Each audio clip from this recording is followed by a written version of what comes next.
केदारनाथ को क्यों कहते हैं जागृत महादेव? 2 मिनट की ये कहानी रोंगटे खड़े कर देगी। एक बार एक शिव भक्त अपने गांव से केदारनाथ धाम की यात्रा पर निकला। पहले यातायात की सुविधाएं तो थी नहीं, वह पैदल ही निकल पड़ा। रास्ते में जो भी मिलता केदारनाथ का मार्ग पूछ लेता। मन में भगवान शिव का ध्यान करता रहता। चलते चलते उसको महीनों बीत गए। आखिरकार एक दिन वह केदार धाम पहुंच ही गया। केदारनाथ में मंदिर के द्वार 6 महीने खुलते हैं और 6 महीने बंद रहते हैं। वह उस समय पर पहुंचा जब मंदिर के द्वार बंद हो रहे थे। पंडित जी को उसने बताया वह बहुत दूर से महीनों की यात्रा करके आया है। पंडित जी से प्रार्थना की, कृपा करके दरवाजे खोलकर प्रभु के दर्शन करवा दीजिए वर्टिकल बार। लेकिन वहां का तो नियम है, एक बार बंद तो बंद, नियम तो नियम होता है।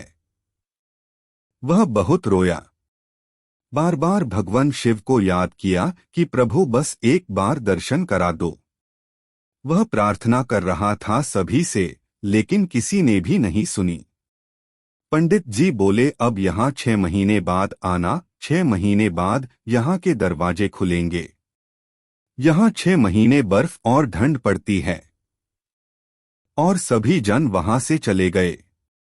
वह वहीं पर रोता रहा।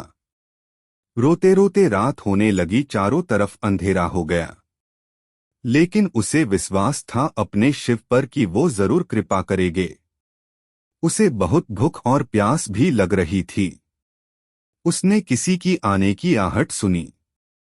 देखा एक सन्यासी बाबा उसकी ओर आ रहा है। वह सन्यासी बाबा उसके पास आया और पास में बैठ गया। पूछा, बेटा कहाँ से आए हो? उसने सारा हाल सुना दिया और बोला, मेरा आना यहाँ पर व्यर्थ हो गया बाबा जी। बाबा जी ने उसे समझाया और खाना भी दिया। और फिर बहुत देर तक बाबा उससे बातें करते रहे।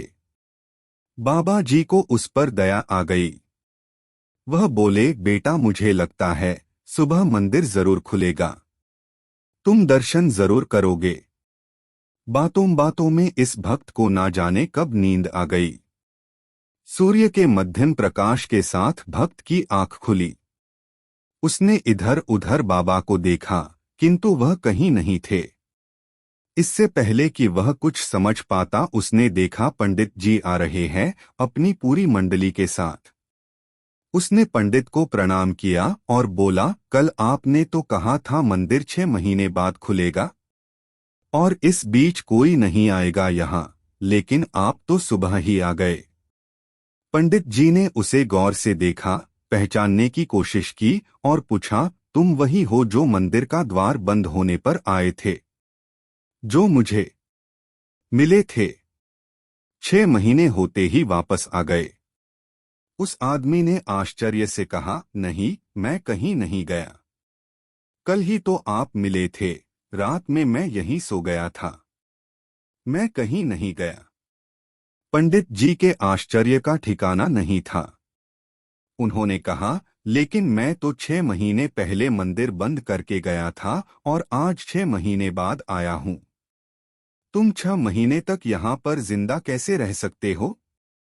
पंडित जी और सारी मंडली हैरान थी। इतनी सर्दी में एक अकेला व्यक्ति कैसे 6 महीने तक जिंदा रह सकता है? तब उस भक्त ने उनको सन्यासी बाबा के मिलने और उसके साथ की गई सारी बातें बता दी कि एक सन्यासी आया था, लंबा था, बड़ी बड़ी जटाएं, एक हाथ में त्रिशूल और एक हाथ में डमरू लिए, वृक्षाला पहने हुआ था। पंडित जी और सब लोग उसके चरणों में गिर गए। बोले, हमने तो जिंदगी लगा दी किंतु प्रभु के दर्शन ना पा सके। सच्चे भक्त तो तुम हो। तुमने तो साक्षात भगवान शिव के दर्शन किए हैं। उन्होंने ही अपनी योगमाया से तुम्हारे 6 महीने को एक रात में परिवर्तित कर दिया, कालखंड को छोटा कर दिया। यह सब तुम्हारे पवित्र मन, तुम्हारी श्रद्धा और विश्वास के कारण ही हुआ है। आपकी भक्ति को प्रणाम। हर हर महादेव। महादेव महादेव।